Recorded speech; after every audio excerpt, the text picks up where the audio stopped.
जो भक्ति न करता। आप लोग कहेंगे अरे कहाँ हम भक्ति करते हैं, इसी गांव में 10-5 लोग भक्त हैं, बाकी तो सब ऐसे ही है। नहीं, वो भी भक्ति करते हैं। भक्ति में अंतर है। तो कोई बीड़ी की भी भक्ति करता होगा, कोई शराब की भी भक्ति करता होगा। भक्ति का मतलब प्रेम, श्रद्धा। कहीं जहाँ उसका प्रेम हो वही भक्ति करता है। कहीं ना कहीं अपने मन को आदमी जोड़े रहता है, इसलिए भक्त तो सब होते ही है। लेकिन जो संत सदगुरु से अपने मन को जोड़ता है उसका बेड़ा पार होता है, उसकी भक्ति करना चाहिए। पूजा पाठ सब करते हैं, लेकिन करने का ढंग अलग अलग है। कोई देवता को लेकर के पूजा पाठ करते, कोई किसी मंदिर में जाता, कोई मस्जिद में जाता, कोई चर्च में जाता, कोई गिरजाघर में जाता है। सब अपने अपने ढंग से पूजा पाठ करते हैं। जब वेदव्यास से किसी ने पूछा कि ईश्वर की पूजा क्या है, तो उन्होंने सोचा यदि मैं किसी एक व्यक्ति का नाम लेता हूँ, श्री कृष्ण, श्री राम या शंकर जी, किसी देवी देवता का नाम लेकर कहूंगा कि इनकी पूजा करना सर्वश्रेष्ठ है, तो दूसरे वाले तो नाराज हो जाएंगे, करेंगे भी नहीं। राम भक्त क्यों कृष्ण की पूजा करने लगा? एक पत्नी थे तो पत्नी कृष्ण भक्त थी और पति राम भक्त। तो पति कहे चलो राम मंदिर में चलना है, हम नहीं जाएंगे, तुम जाओ, हम जाएंगे कृष्ण मंदिर। दोनों में तनातनी नहीं, भोजन एक साथ करें, रहे एक घर में, लेकिन मंदिर जाना हो तो अलग अलग, निपटता ही नहीं था। दोनों भक्त थे। एक बार गुरु जी के पास आए, कहा महाराज ये मेरे पति हैं ना, मुझे बहुत परेशान करते हैं। जब वो कहते हैं चलो राम मंदिर में, चलो राम मंदिर में, मैं तो कृष्ण की पुजारी हूँ, मैं तो कृष्ण भक्ति करती हूँ, मैं क्यों राम मंदिर में जाऊँ? हमने कहा समझ गए साहब, ये दोनों में ये राम और कृष्ण को मिल करके तनातनी है, और राम कृष्ण मिले दोनों को कोई किसी को नहीं है, ना तो दर्शन हुए हैं, बस अपने मन ही में तनातनी कर रखे हैं। तो उन्होंने कहा अच्छा ये बताओ, तुम्हारे घर में देवर हैं, जेठ हैं? हाँ सब हैं। कहा तो तुम भोजन बनाती हो तो अपने ससुर को, देवर को, जेठ को देती हो कि नहीं? कहा देती हूँ। और पति को? पति को भी सबको देती हूँ। इसी प्रकार से तुम समर्पित हो कृष्ण को, चलो कृष्ण को समर्पित हो, उन्हें अपना भगवान मानती हो, आराध्य मानती हो, ठीक है। तो भोजन तो जो सबको देती हो, तो इसी तरह से इनके साथ में राम मंदिर में चली जाओगी, हाथ जोड़ लोगी तो क्या घट जाएगा? अरे हाँ इस तरह से कहे तो हम तो चली जाए। ये कहते हैं हमारे राम बड़े हैं, तब हम कैसे चली जाए? तो ये बड़े छोटे की कोई बात नहीं है। तो वेदव्यास जी ने एक बहुत बढ़िया सूत्र कहा, और सार्वभौमिक जो सबके लिए है, वो किसी एक मत मजहब संप्रदाय के लिए नहीं है। ये संप्रदाय जो ऐसे होते हैं ना, यही दुख का कारण होते हैं। हम इस संप्रदाय में हम कबीरपंथी हैं, अब कबीरपंथी है तो दूसरे वाले कहते हैं वो कबीरपंथी, उनका सत्संग सुनने से क्या मतलब, हमारा तो पंथ दूसरा है, हम दूसरे सत्संग करेंगे। अरे सत्संग में भी पंथ नहीं जोड़ा जाता है, सत्संग तो सत्संग होता है, सत्य का संग, ज्ञान की चर्चा, धर्म की चर्चा, आत्म कल्याण की चर्चा जहाँ होती हो वो सत्संग है। वो किसका है? राधा स्वामी का है कि संत मत का है कि कबीर मत का है, इससे क्या लेना देना? लेकिन सब लोग ये अपनी मेड़ बांधे रहते हैं अलग अलग। ये सांप्रदायिकता बहुत फैलाती है। संप्रदाय दुनिया में अनादिकाल से अपने अपने ढंग से रहे और रहेंगे भी। संप्रदाय रहे तो कोई बुराई नहीं है, लेकिन सांप्रदायिकता न रहे, हमारे अंदर हट ना रहे कि हम इन्हीं को मानेंगे, दूसरे को मान ही नहीं सकते हैं, ये कुछ ना रहे। सब अपने अपने ढंग से पूजा प्रार्थना करते हैं। अरे एक विचार के पुत्र पिता पुत्र नहीं होते हैं। पिता कहता है इसमें जो है चना बोया जाए, तो कहता वो गेहूं बोया जाए, वो कहता गन्ना बोया जाए। अरे पिता पुत्र के विचार नहीं मिलते हैं, आपस में सास बहू के विचार नहीं मिलते हैं, तो पूरी दुनिया के विचार एक कैसे हो जाएंगे? इसलिए धर्म के क्षेत्र में भी ये विचार अलग अलग होंगे। इसलिए सांप्रदायिकता नहीं होनी चाहिए, हटता नहीं होनी चाहिए। तो वेदव्यास जी ने कहा ईश्वर की पूजा क्या है? एक प्रश्न जब किसी ने किया तो उन्होंने कहा रागाद्वयतम हृदय वाक दुष्टान्यसाद भी हिंसा भी रहता काया एतत् ईश्वर पूजनम। हमारा मन चित्त राग द्वेष से रहित हो, रागाद्वयतम हृदय वाक दुष्टान्यसाद भी, हमारी वाणी गाली निंदा झूठ से रहित हो, हमारे मन से ईर्ष्या क्रोध मान छल निकल जाए और हमारा शरीर चोरी हिंसा व्यभिचार से रहित हो जाए, यानी हमारे जीवन के सारे दोष मिट जाए। एतत् ईश्वर पूजनम, यही ईश्वर की असली पूजा है। आप कहेंगे ये तो कौन पूजा है? मंदिर में जाएं, घंटा हिलाएं, शंख बजाएं, आरती करें, तब तो पूजा है। और बस ये राग द्वेष से रहित हो जाए तो काहे की पूजा है? अरे यही तो सबसे बड़ी पूजा है। मंदिर में जाते हैं आप, पूजा पाठ करते, सब कुछ करते हैं, सत्संग में बैठ करके खूब कथा कीर्तन झूम झूम कर सुन लेते हैं, गा लेते हैं, और घर में जाते हैं तो लड़ाई शुरू कर देते हैं, डांटना फटकारना शुरू कर देते हैं। एक लड़का सत्संग में नहीं आता तो प्रेमी था, तो साहब ने कहा तुम आते नहीं, तुम्हारे पिताजी आते हैं। तो कहा साहब सत्संग में आने से क्या होता है? अरे कहा वहाँ आने से ज्ञान मिलता है, स्वभाव का सुधार होता है। तब पिताजी का क्यों नहीं हुआ?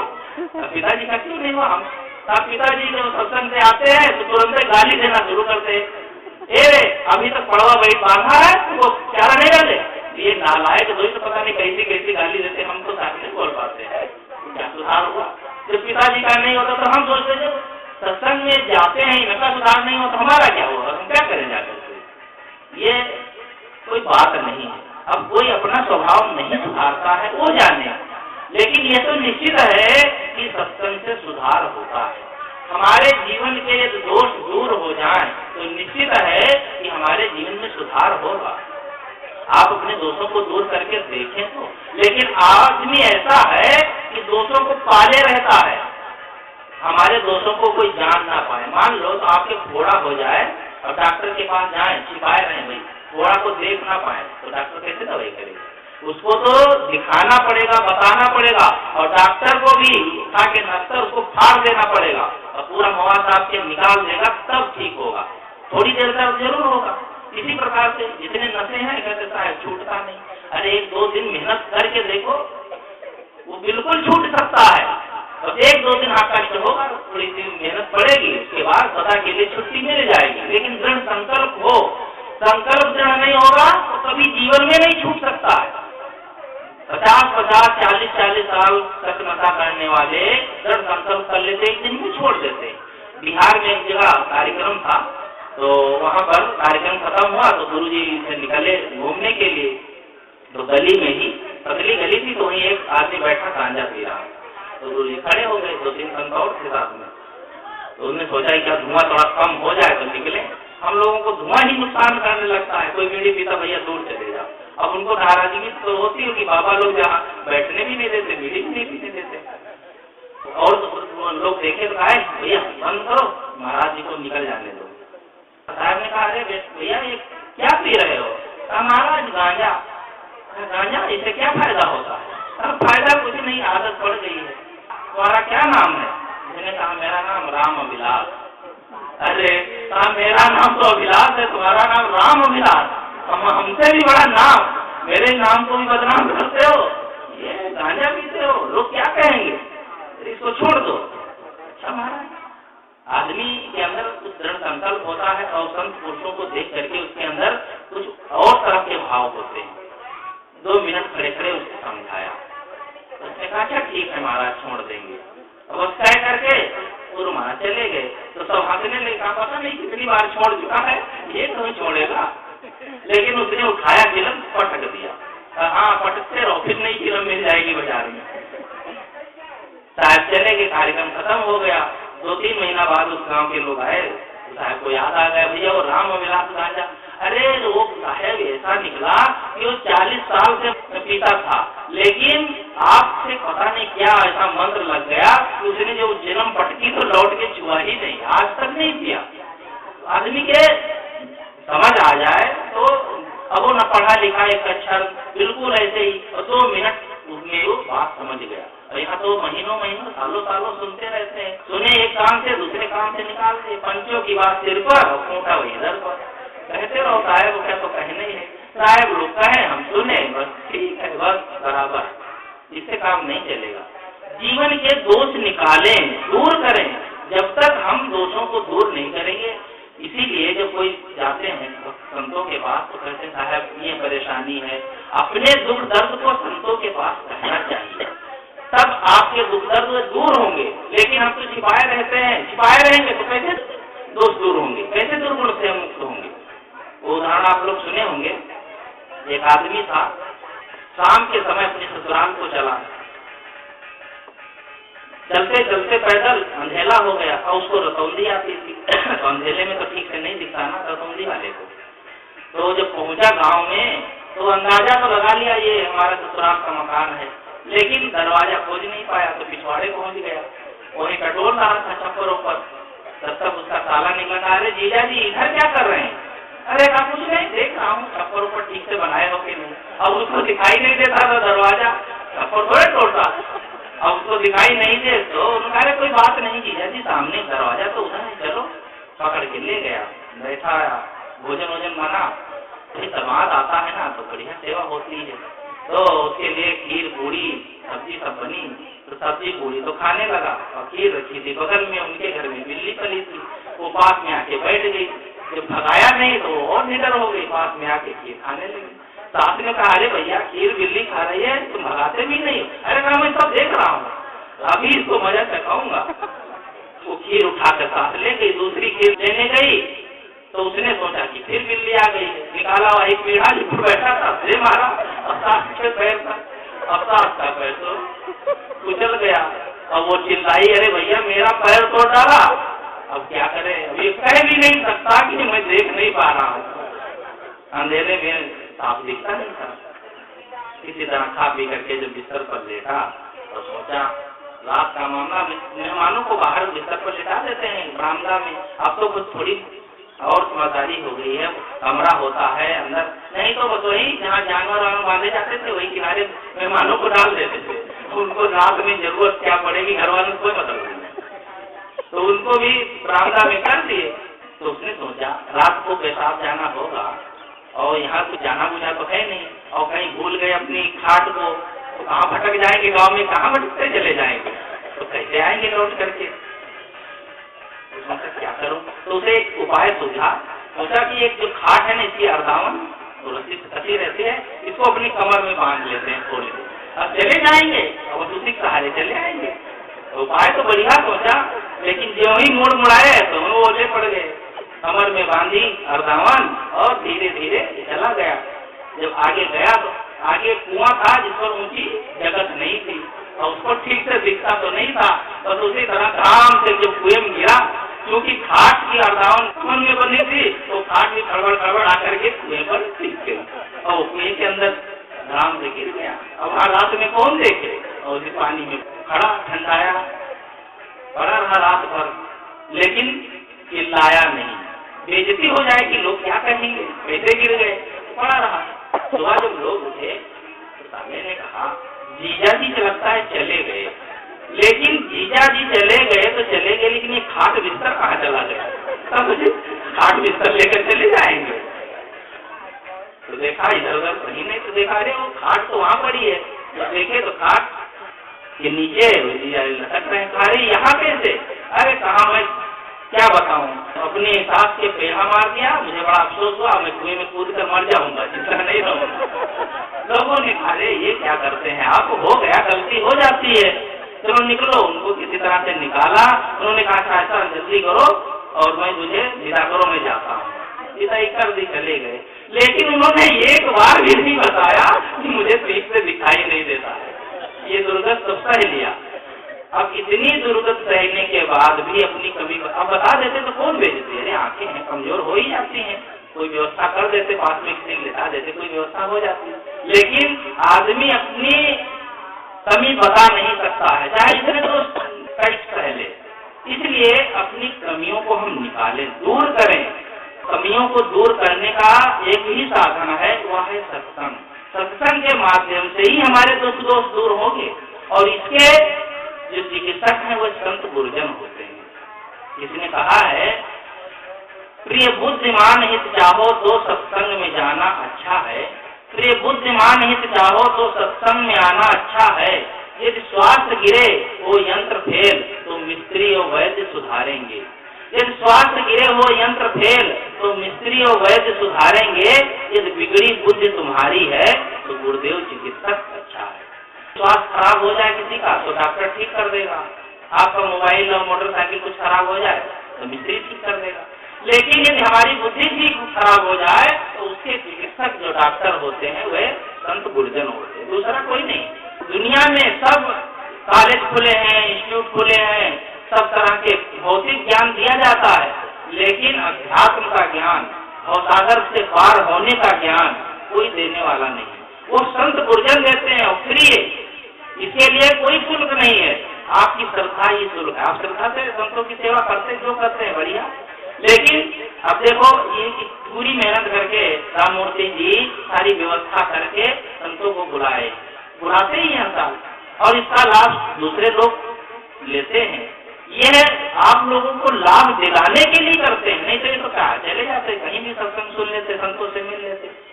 लेकिन आदमी के अंदर ये होता है कि जो मुझे लाभ हो रहा है वह लाभ हमारे पड़ोस के लोग, गांव के लोग सबको मिले, उनका भी चित्त शुद्ध हो, उनके जीवन में भी खुशियां आए, इसके लिए होता है। इसलिए अपने जीवन में की खुशी के लिए हमें चाहिए कि हम अपने जीवन को खुशहाल बनाएं, और वह होगा जब हमारे जीवन के दोष दुर्गुण दूर होंगे। जीवन में जितने दुख दिखते वे निज दोषों के कारण ही, और जिसको जितना ज्ञान नहीं वह दोष मिटाना क्या जाने। रफीक जी ने कहा है जीवन में जितने दुख हैं वे हमारे दोषों के कारण है, हम अपने दोषों को दूर करें तो दुख दूर हो जाएंगे। लोग कहते हैं अरे क्या सब तो शराब पीते हैं, हम तो बीड़ी पीते हैं 10 पैसे की बीड़ी, इसमें क्या है। एक दोस्त के लिए शायद लोग बहुत गए, पान पराग थोड़ा सा खाते हैं तो 2-4 खाते हैं। अरे जहर जो है 2-4 गुड़िया नहीं होता, जहर तो एक बूंद काफी होता है। हमारे जीवन में यदि कमी जरा सी भी है तो कितना घातक हो जाएगी। एक आदमी जा रहा था, सच्ची घटना है, 500 की नोट की गड्डी झोले में रख लिया और उसको ट्रेन में जा रहा था। सिगरेट पीने की आदत थी, सिगरेट पी रहा था, तो सिगरेट पीता सामने उसने रख लिया था, भाई पैसा रुपया जो है जरा सुरक्षित सामने रहता है, तो उसने सामने रख लिया और सिगरेट पी रहा था। उसके आग उसी पर गिरी और ऐसे गिरी कि वो सीधे वो जितने थे वो नंबरों को सुलगाती हुई नीचे तक चली गई। पूरी 500 की 20-25 हजार की गड्डी थी, 40,000 की, वो सारी गड्डियों के बीच तक नीचे जब उसके चप्पल से आग लगी तब उसे होश आया, तो देखा पूरी गड्डी चली गई। एक सिगरेट के पीछे कितना दुख उठाया। आदमी के अंदर दोष है उन्हें दूर करें, छोटे छोटे दोषों को दूर नहीं करना चाहते, सोचते अरे इसमें क्या होता है। एक मुझे उदाहरण याद आया, एक दर्जी था, टेलर मास्टर, वो कटिंग का काम करता था और उसके साथ ही सिलाई करते थे। कितने लोग होते हैं कि उनकी आदत अपनी आदत से मजबूर होते हैं, तो उसकी आदत थी कि कपड़ा थोड़ा चुरा लेता था।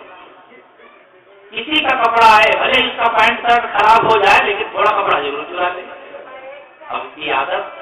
लेकिन जो गलत करता है ना उसके संस्कार ऐसे बन जाते हैं। एक दिन वो सोया था तो उसने देखा कि मैं चला गया हूँ स्वर्ग लोक, वहाँ पर लाल पीली हरी नीली तरह तरह रंगों की झंडियां लगी हैं। तो उसने पूछा कि भाई ये झंडियां क्यों लगी मेरे स्वागत में? कहा अरे स्वागत में नहीं, तुमने जितने कपड़े चुराए हैं वह उन्हीं की सब झंडियां हैं, सोच लो। पूछा अरे बाप रे, इतना कर्म में फल भोगना पड़ेगा। वो घबरा गया, जब घबराया तो उसकी नींद खुल गई। नींद खुली तो उसने सोचा ये तो बड़ा गलत है, भाई ये सब कपड़ा चुराना ठीक नहीं है, लोगों का नुकसान करते हैं, चीज खराब होती है। आज से मैं बिल्कुल कपड़ा चुराऊंगा नहीं, लेकिन भूल भी हो सकती है। तो दुकान पर गया तो कहा देखो ये अपने साथियों से कि मैं जब कभी कोई कपड़ा चुराने लगूं, काटने लगूं चोरी से, तो तुम कह देना उस्ताद झंडी। ये क्या है? तब बता कह देना उस्ताद झंडी, मैं समझ जाऊंगा, कभी भूल हो सकती है। बहुत दिन बीत गए, 1 महीना 2 महीना तक वो अपने मन को रोके रहा। एक दिन विदेशी कपड़ा बढ़िया देखा, तब उसका मन डुल गया। सोचा अरे चलो कोई बात नहीं, एक रुमाल ही निकाल लेते हैं। फिर मन में आया अरे इतने दिन तक नहीं किया, आप क्यों करें? बस आत्मा और मन में ऐसा संघर्ष हुआ कि मन जीत गया। उसने सोचा चलो कोई बात नहीं, एक रुमाल तो निकाल ही लेंगे। जैसे ही रुमाल काटने लगा चोरी करके, पीछे करके एक आदमी ने देख लिया, उसके साथी ने कहा उस्ताद झंडी, तो सुना ही नहीं। दूसरे ने कहा अरे उस्ताद झंडी, अब सब चिल्लाने लगे उस्ताद झंडी उस्ताद झंडी। तो मुड़ करके कहता है तुम लोग क्यों चिल्ला रहे हो वस्ताद झंडी वस्ताद झंडी? अरे इतनी झंडियां जहाँ लगी थी झंडियों लग जाएगी। मतलब इतनी गलतियां हो गई, ये गलती और सही। यही कारण है कि आदमी का सुधार नहीं होता है। चलो एक बार जेल में क्या 4 बार जेल में हो जाए, एक बार और सही, फिर वही काम करने लगता है। आदमी का सुधार इसलिए हो नहीं पाता है, इसलिए अपने जीवन में सुधार करना चाहिए। मैं कह रहा था कि जीवन में भक्ति जब तक नहीं फैलेगी तब तक सुधार नहीं होगा। अपने दोषों को सुधारे, अपने स्वभाव को सुधारे, अपने स्वभाव को मीठा बनाए। दुनिया में सबसे मीठी क्या चीज है? सबसे मीठी है वाणी, और सबसे कड़वी भी वाणी ही होती है। और दूसरे शब्दों में कहें तो अपना स्वभाव। आपका स्वभाव यदि मीठा है, हमारा स्वभाव मीठा क्यों नहीं हो पाता है? मैंने एक लेख लिखा था, कई लेखों की पुस्तिका छप जाएगी तो आप लोगों को मिलेगी, मीठे जीवन का महत्व। मैंने उसमें लिखा कि हमारा स्वभाव मीठा क्यों नहीं होता है। पहली बात, अहंकार होता है।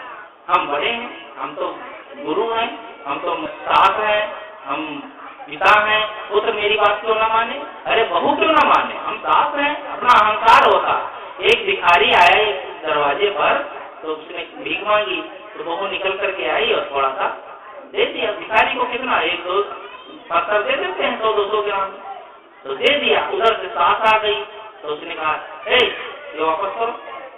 भिखारी ने वापस कर दिया। भाई भिखारी वापस दे दिया, चलने लगा, यहाँ आओ यहाँ आओ लो। तो फिर सास ने दे दिया। कहा मैया अरे तुम्हारी बहू ने दिया था तो तुमने वापस करा दिया और फिर तुमने दे दिया। कहा बहू कौन होती है देने वाली? अरे मालिक मैं हूँ, मैं दूंगी जिसको मैं देना होगा। बहू कौन होती है?